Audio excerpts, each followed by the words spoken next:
सोमवार को DM task force एवं अग्रिम मार्केटिंग की टीम ने मजिस्ट्रेट विकास दत्त के नेतृत्व में बड़ाकत सब्जी बाजार का निरीक्षण किया। इस दौरान मजिस्ट्रेट विकास दत्त ने अपनी टीम के साथ बाजार के सभी दुकानदारों से आलू, प्याज और अन्य हरी सब्जियों के दाम का जायजा लिया।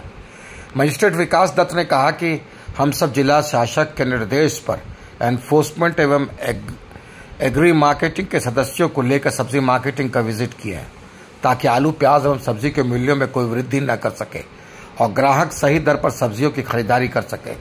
इस दौरान मजिस्ट्रेट विकास दत्त के साथ टास्क फोर्स के अधिकारी विप्लव राय, एग्री मार्केटिंग से मानिक मुर्मू एवं दिवेंदु प्रधान शामिल थे।